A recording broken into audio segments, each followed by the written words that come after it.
President and External Affairs. So, ano yung pagkakaintindi mo sa posisyon nito? Kung understand ko po sa Vice President is siya po yung nagre-represent, kunyari po yung president. Yun po yung magre-represent ng ATS para sa ibang external parties po. Ganun.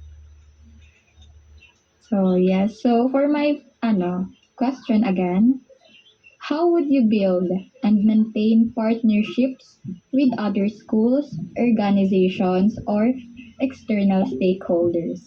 So, I'll repeat. With other schools, organizations, or external stakeholders. I believe it starts with trust, respect, and clear communication po. Yan yung magiging key for strong communication and strong partnership po. So, parang i-approach ko po sila professionally at kailangan i-clear ko po i-explain kung who we are and what we do and kung ano yung mga goals natin para mag-work together. So, syempre po, kailangan pakinggan yung mga ideas para okay po yung mabubuang partnership. So, another question. Why do you think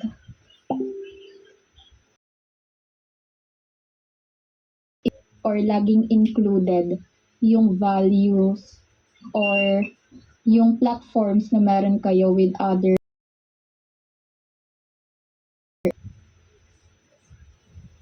Ano po ulit po. ina-align yung values nyo as an organization of other organizations na Para ano po, ganun nga po. Maayos po yung collaboration natin kung mabubuo po. So, importante po na lagi pakitulog natin kung communicate po ng maayos para maayos po yung outcome. So, another question. Personal relationships do not influence official external decisions. Again, how would you ensure that personal relationships do not influence official external decisions? Yung mga tanong bakit po is kailangan din figure out po. So, dapat kung yun po, and pag after na po ako doon, sa iba,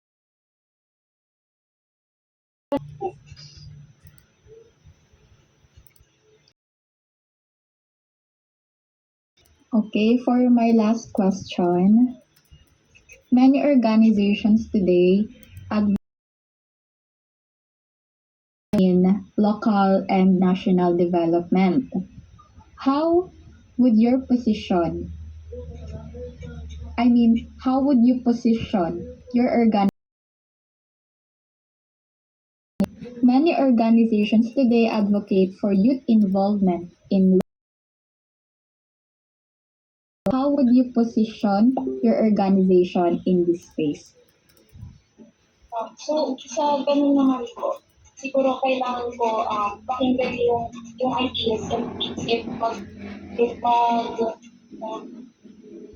if magkakasundo po yung parang yung plan po. So para maka-join din po yung organic sa mga ganong bagay.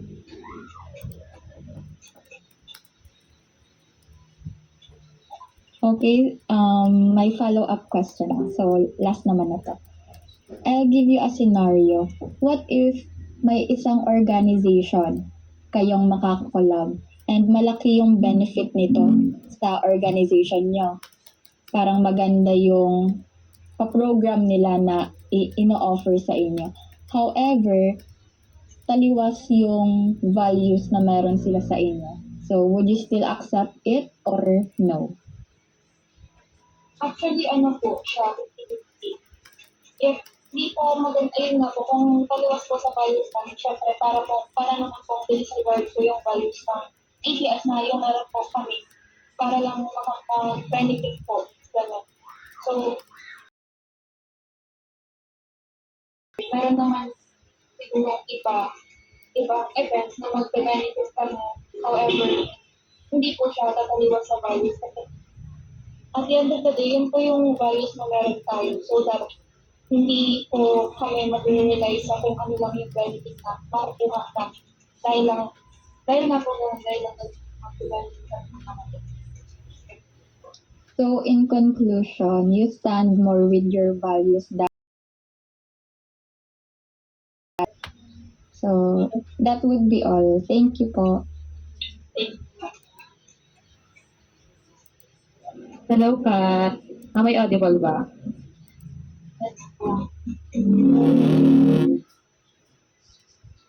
So, here's for my first question. Since you're aspiring as the ATS Vice President for External Affairs, what will you do if your external contact or external linkages suddenly stops responding in the middle of preparations ng proposal nyo? Let's say, the preparation is an off-campus activity, katulad na lang ng USAD. And then, what will you do if your connection or external linkages stop um, contacting you habang nagpe-prepare kayo? So, if ganun po, iba pwedeng contact sa organization nila.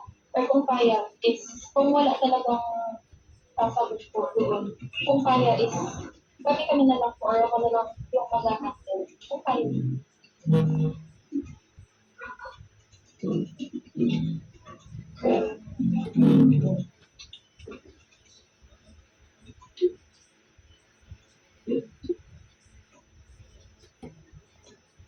So for my next question is, what is as an aspiring vice president for external affairs, what is your biggest risk as a VP external, and how will you manage it? Paulit po ate. So for the next question, what is your biggest risk as an aspiring vice president for external affairs, and how will you manage it? Biggest risk, bebe. Ano po, I think yung ano lang po talaga, sa time management ko yung problem po talaga. Pero I promise na I will work on it po kasi syempre, nasa higher position na so kailangan mas maging responsible po ako sa time. So, kailangan ko din po i-respect yung time na po, especially if may importante kailangan na po.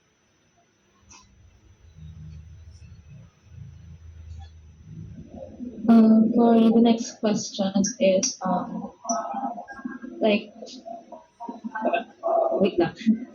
So, if ever na magkaroon ng misunderstanding or misinformation na naibigay dun sa partner or sponsoring or organization outside the campus, paano mo siya maka-clarify and how will you handle the situation as the VP external without damaging or losing the credibility of the ATS organization? Ano po ulit ate? If kasi this is a situational question ha. So, if ever na nagkaroon ng misinformation or misunderstanding with the external linkages or external sponsoring organization, how will you handle or manage the situation without damaging or losing the credibility of the ATS? So, if ganun po, siguro, kung kakausap ko, i-ask po sila kung i-accept ko rin po yung ganun. So, para yung tulong lang din po yun para ma-improve yung mga next proposal or plans. Communication lang po talaga para magkaintindihan po ng maayos and walang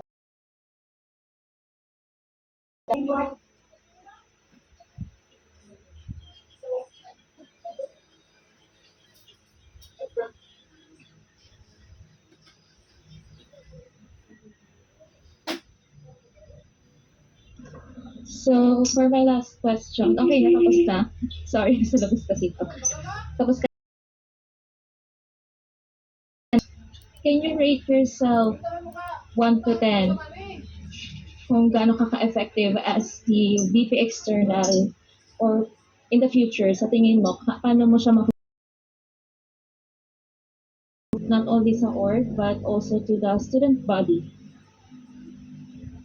so as of now po, I think 7 out of 10. So, actually po, sinabi ko rin po siya kay RC kasi hindi ko po actually ina-expect na ma-run po ako for this position. Pero, of course, for the student body and kung ano man po yung for the best na lang. Okay po. No more follow-up questions. Thank you so much, Kaisel. Hey, Kaisel. Catherine. Hi, good afternoon, class. So I only have one simple question left for you. So here's the question.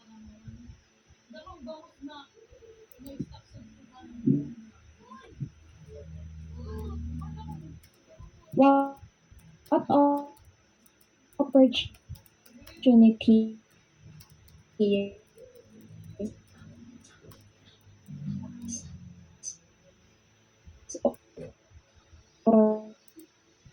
Pwede po pa ulit. sige, audible na po. Partner and what opportunities or okay, so here's my question. What opportunities or partnerships would you like to bring to tourism students?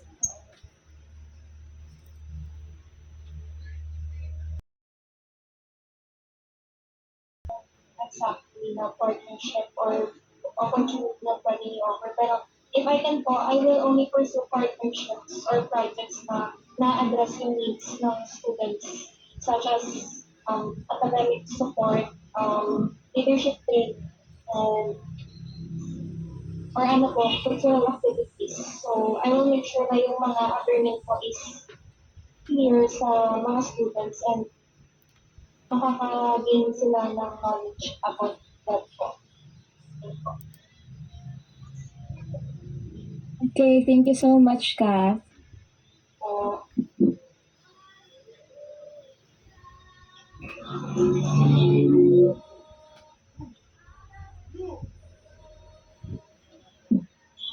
So, good afternoon, Catherine. Am I audible po? yes po. So, here's my questions. How can external collaboration enhance tourism students' academic and career readiness? Again, how can external collaborations enhance tourism students'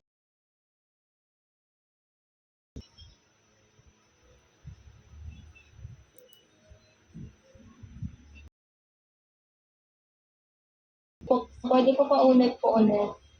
At medyo inaudible po. again, how can how student academic and career readiness? Again, how can external collaborations enhance tourism students' academic and career readiness?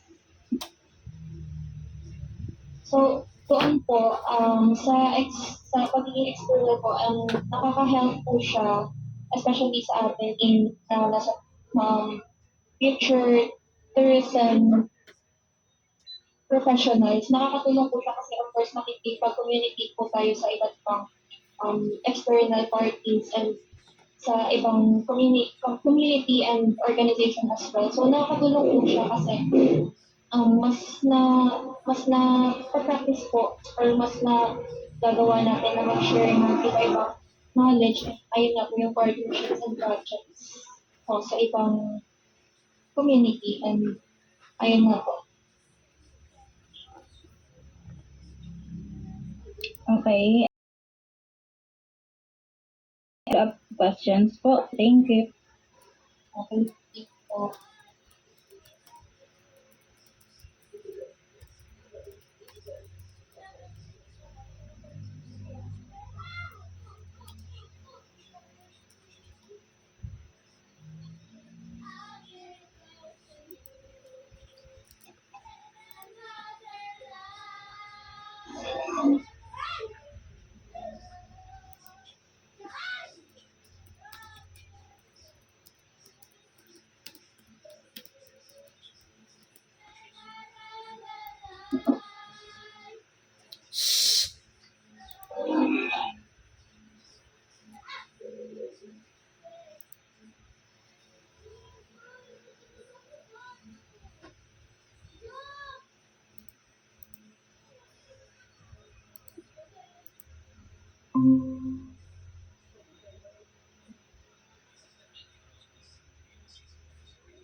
Hello, Kat. hello ate and lahat. Siguro ako nang magtatanong mo. Speaking na ba? Wala. So, this question. How would you communicate professionally with sponsors, guests, and partner organizations as the VP external of APS station as the VP external of APS. So yun po, I will communicate with them professionally and yun po, makikipag-communicate ng peer para makapag-build din ng good relationship and I represent the student body with respect, professionalism. Ganun ka.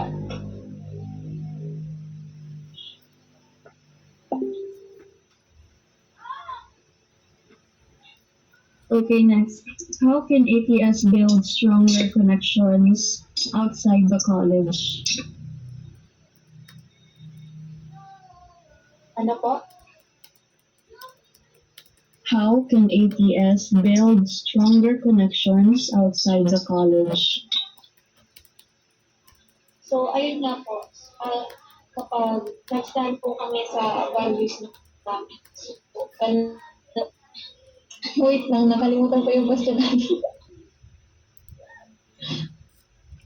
Paulit po ate, Sige. ulit lang po. Sige. Kalma lang, be. How outside the college?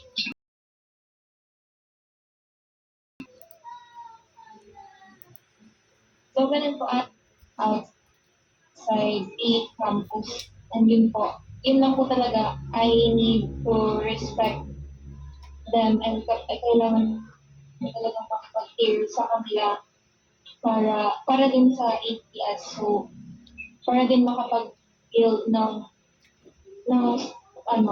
strong bridge between our school and our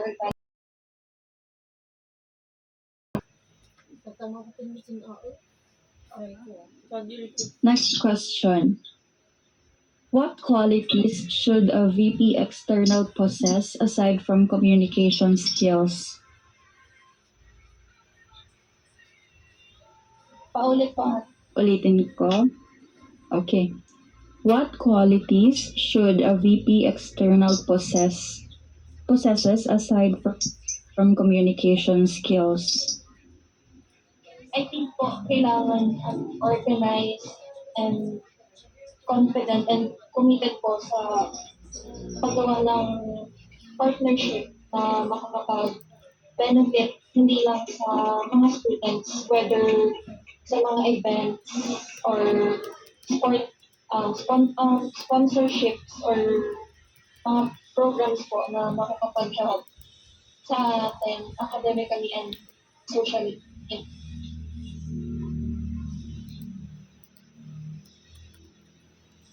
Okay, yun lang naman, Kat. Thank you so much. Tapos na po. Gusto mo dagdagan ko?